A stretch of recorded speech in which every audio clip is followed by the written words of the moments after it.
There are days when you sit down, ready to start. You've cleared the table, you've told yourself this time will be different. And still, your hands hover. The screen blinks, the clock moves, and something inside you whispers, "Not yet." You tell yourself you're wasting time. You feel the familiar pull of guilt and self-blame. You open your phone just to feel a little less trapped. But deep down, beneath all the noise, something softer is happening, something most people never learn to see. You're not lazy, you're not broken, you're protecting yourself. Because procrastination isn't a refusal to act, it's a response to fear. It's your body saying, "I'm not ready to feel what this task might bring." The truth is, every meaningful action comes with emotional risk. The moment you care about something, it becomes charged with possibility. The possibility of failure, disappointment, exposure, or change. And your brain, wired for survival, reads that possibility as threat. To the nervous system, a blank page feels the same as a cliff edge. A new beginning feels like a storm. Uncertainty feels unsafe. So you freeze, you scroll, you wait for courage to arrive like a permission slip. But courage never comes first. Safety does. Your brain's first priority is not achievement, it's protection. It was built to keep you safe, not successful. It doesn't understand the difference between a tiger and a deadline, between emotional risk and physical danger. That's why you can feel utterly exhausted doing nothing. Because doing nothing is not rest, it's resistance. It's the mind fighting itself quietly, hour after hour. Every time you try to start and can't, your limbic system, the emotional center of your brain, lights up with a warning, danger, and your body obeys. This is called avoidance coping, and it's the hidden loop that traps millions of us every day. Discomfort, avoidance, relief, guilt, more discomfort. You don't mean to delay, you just want to feel okay for a moment. And in that small relief, your brain learns that avoidance equals safety. So the cycle strengthens, quietly, compassionately, until it becomes identity. But here's what's most human about this. You delay because you care, because the work matters, because your heart knows the weight of what it means to try. Procrastination is the love child of fear and perfection. It's what happens when you long to do something beautifully, but can't bear the thought of doing it badly. So you wait for the perfect time, the perfect clarity, the perfect version of yourself who will do it effortlessly. And the waiting becomes your comfort. But perfection isn't protection, it's paralysis. The idea of doing it right becomes heavier than the act of doing it at all. And soon, you're caught in a strange paradox.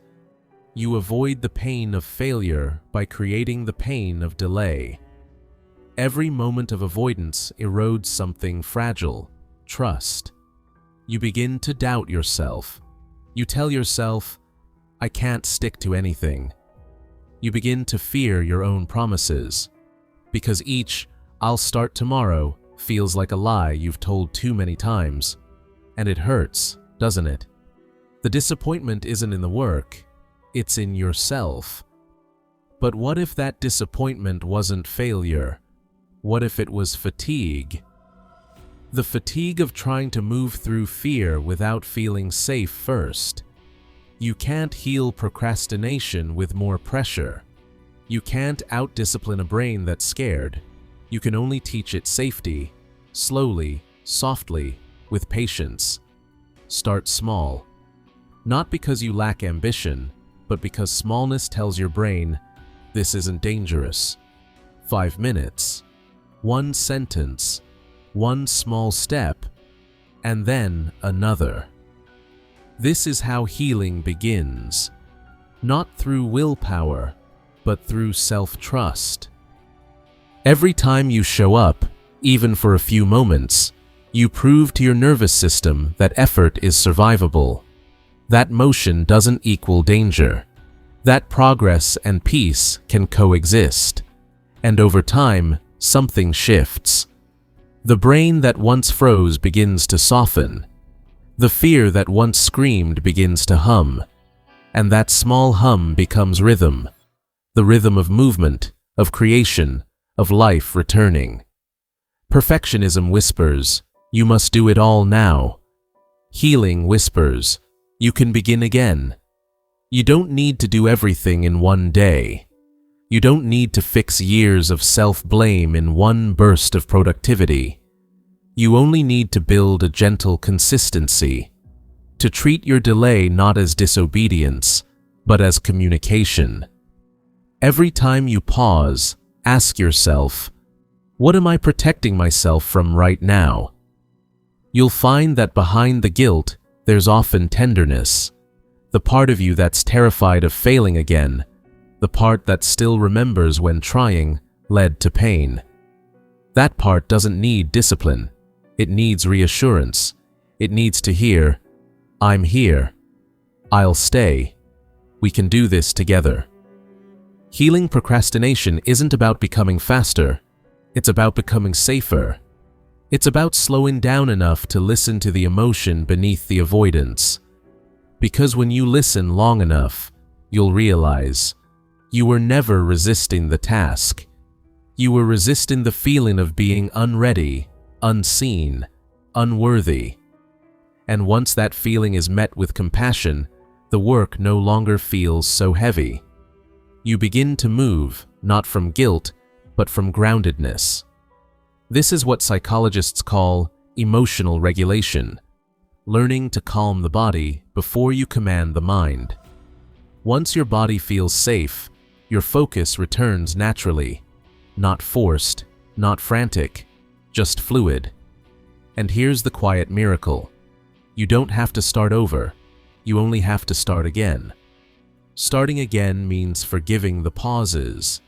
It means recognizing that every delay has taught you something about your limits, your fears, your tenderness. You don't begin again because you failed before.